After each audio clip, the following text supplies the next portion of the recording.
Dan di sini adalah PC dengan tema si merah, yaitu si Ryzen. Yang berkesempatan kali ini kita menggunakan AMD Ryzen 4700S.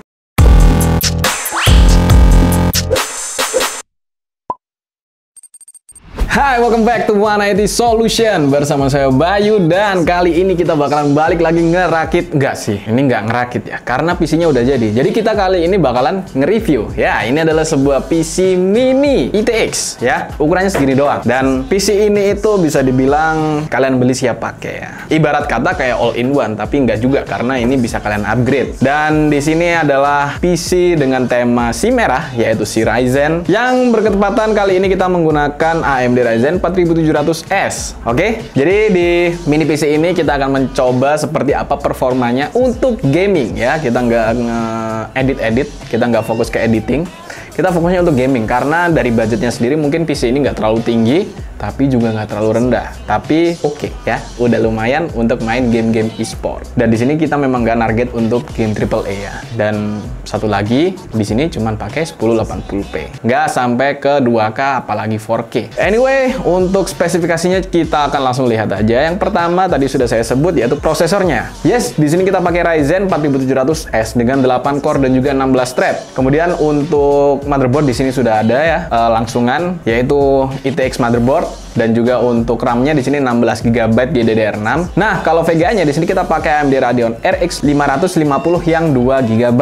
Nggak terlalu besar ya. Dan memang ukurannya juga kecil. Jadi kalau misalkan kalian mau update, mungkin kalian bisa pakai VGA yang single fan ya. Nggak terlalu besar juga space-nya. Sebetulnya mungkin bisa, cuman kayaknya 2 fan ini mentok sih kayaknya. Karena posisi VGA-nya ada di sebelah sini. Jadi ya betul, kurang lebih yang mentok-mentok ada 2 fan lah kira-kira ukurannya. Tapi mending 1 fan aja, biar nggak terlalu panas ya. Dan lanjut kita ke spesifikasi berikutnya, yaitu untuk penyimpanan pakai SSD 128 GB dari Colorful, dan untuk power supply di sini 500 watt dari United. Dan juga yang terakhir casingnya nih, casingnya adalah Silverstone yang SG13. Nah, untuk PC ini sendiri itu sudah punya nama guys, jadi nggak PC langsung jadi atau desktop kit gitu, nggak. Namanya adalah Cardinal Cookies. Nah, untuk desktop kit ini sendiri sebetulnya nggak cuman ini aja ya, karena ada 3 jenis yang lainnya. Untuk yang pertama itu mungkin kita sebut dari yang seri low, itu ada yang namanya Cardinal Latte, dan yang menengahnya atau yang harganya tengah-tengah ya, itu adalah Cardinal Piccolo, dan yang terakhir ini adalah Cardinal Cookies. Untuk isinya itu sama ya,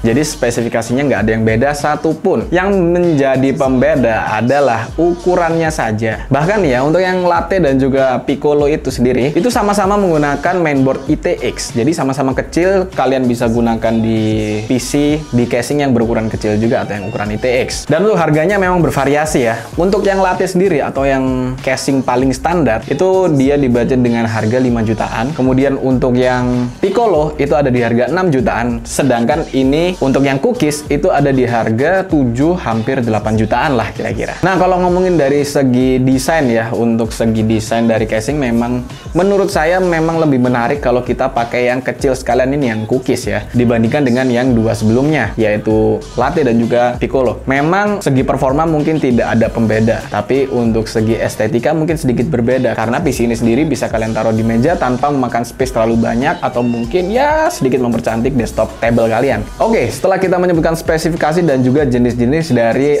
desktop kit ini, kita akan langsung masuk aja ke performance testnya. Kira-kira apakah performa dari PC ini bisa dibilang worth it, atau mungkin begitulah ya. Dan kita masuk aja yang pertama. Sebelum kita masuk ke pengujian game, kita akan uji dulu PC-nya, yaitu rendering. Dan kita mulai dari Geekbench 5. Pada Geekbench 5 ini sendiri, kita langsung aja melakukan tes, dan hasilnya di sini keluar dengan poin 9897. Untuk poinnya sendiri, kalau dikira-kira ini termasuk poin yang cukup rendah, tapi nggak terlalu rendah ya. Jadi ini kira-kira rendah mau ke medium, karena memang untuk spesifikasi isinya sendiri itu terbilang low to medium, nggak low banget, karena untuk main game harusnya masih oke ya. Dan lanjut untuk pengujian yang berikutnya ada di Cinebench R23. Pada Cinebench R23 ini seperti biasa kita melakukan dua pengujian, yaitu multicore dan juga single core. Untuk yang multicore sendiri ini kita bisa mendapatkan 6.459 poin, sedangkan pada single core di sini kita bisa mendapatkan 965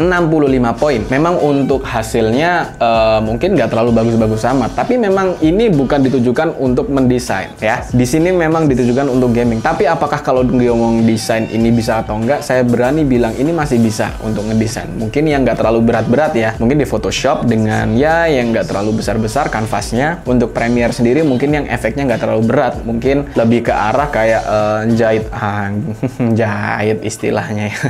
Compiling ya, atau gabung-gabungin video dengan efek yang standar-standar aja. After Effects enggak banget, karena cukup terlalu menyiksa PC ini ya. Jadi cukup di yang standar-standar aja untuk editingnya. Kalau misalkan mau expert atau yang lebih advance lagi, ini nggak disarankan sih. Oke, kita masuk aja ke pengujian gamenya. Di sini mungkin yang kalian tunggu-tunggu ya. Dan di sini target gamenya juga nggak game AAA. Di sini untuk target gamenya kita ke game-game e-sport. Oleh karena itu kita mulai aja yang pertama dari game Valorant. Pada game Valorant ini kita menggunakan settingan medium dengan resolusi 1080p, dan untuk hasilnya sendiri kita di sini main-main biasa. Untuk FPS-nya kurang lebih ada di angka 80 hingga 100-an FPS, bahkan stabilnya kurang lebih 90 sampai 100 FPS. Cukup baik untuk game Valorant, tapi untuk di settingan high di sini mungkin masih belum terlalu direkomendasikan, karena waktu saya coba setting sendiri ya, itu di settingan high memang sedikit berat, bahkan itu masih di menunya, belum masuk ke gamenya. Oleh karena itu di settingan medium aja ini sudah enak kok, udah FPS-nya udah di atas 60, nggak akan drop di bawah 60 FPS, dan nggak terlalu banyak spike-nya ya untuk FPS-nya, stabil-stabil aja.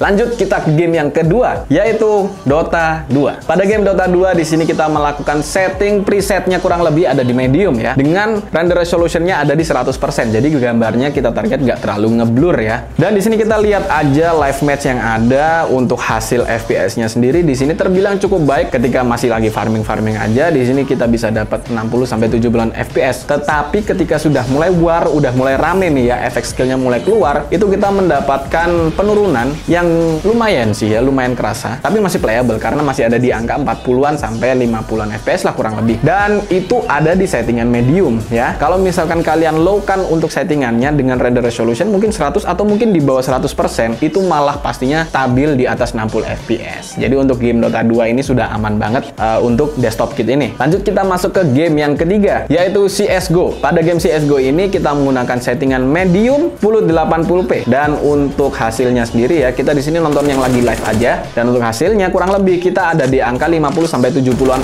FPS. 50 ini pun ini drop yang sedikit banget, jarang banget kita menyentuh angka 50. Mungkin lebih banyaknya di 60 FPS. Dan sekali lagi diingat-ingat bahwa ini kita ada di settingan medium, bukan di low. Jadi kalau misalkan kalian turunkan lagi, ini bisa lebih tinggi untuk FPS-nya. Jadi untuk game CSGO ini sudah aman untuk desktop kit ini, sekali lagi. Nah, sekarang kita masuk game yang cukup berat, tapi ini masih tergolong game e-sport, yaitu PUBG yang versi Steam. Untuk PUBG ini sendiri kita menggunakan settingan yang very low di 1080p, dan kita di sini mungkin di training ground aja ya, dan di sini juga udah lumayan banyak orang. Kita lihat untuk FPS-nya memang mungkin nggak bisa menyentuh 60 FPS ya. Di sini kita mendapatkan sekitar 40 hingga 50-an FPS. Stabilnya kurang lebih ada 50-an FPS ya. Dan mungkin ini akan terjadi penurunan lagi tergantung dengan situasi map yang kalian pilih. Tapi overall untuk PUBG Steam ini masih playable ya, karena masih di angka 50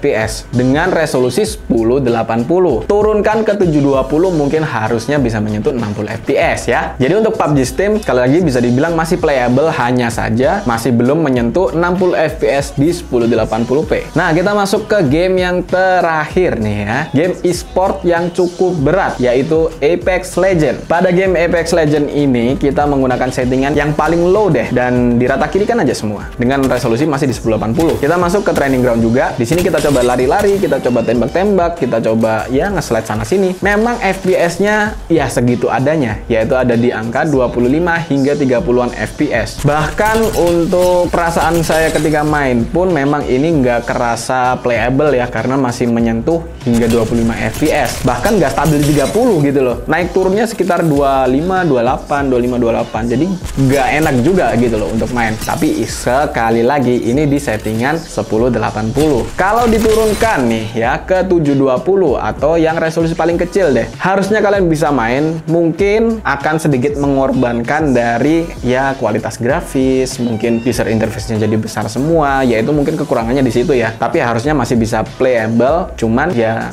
belum menyentuh 60 fps, masih ada di atas 30, mungkin sampai 40-an fps ya. Jadi untuk Apex Legends playable kalau kalian mainkan di resolusi kecil, tapi nggak playable kalau kalian main di 1080. So overall untuk gaming standar ya, menggunakan desktop kit ini itu masih worth it, masih enak. Dan mungkin kalau misalkan kalian butuh untuk ngedesain Photoshop yang standar-standar aja lah, itu masih oke sih ya, dengan budget ya sekitar 7 juta hingga 8 jutaan. Kalian udah bisa dapat PC ini, langsung dibawa, langsung tancap, langsung main. Kalau misalkan yang ini kalian ya kok agak mahal, kalian bisa pilih yang Piccolo ataupun yang Latte, cuman beda pada casingnya. Untuk isinya semuanya sama. Oke, jadi seperti itu ya untuk review kita menggunakan mini PC ini, yaitu Cardinal Cookies. Dan gimana menurut kalian? Tulis di kolom komentar, worth it gak sih kita beli mini PC kayak gini, langsung jadi, langsung bawa, langsung pakai? Kalau menurutku sih ya worth it lah ya, karena kalian nggak perlu repot-repot. Bahkan ini masih bisa di-upgrade kok untuk VGA-nya. Meskipun batasannya kalian hanya bisa menggunakan 500 watt ya untuk power supply-nya. Mungkin bisa di-upgrade. Kalau melihat ukurannya sih, ini bisa sih.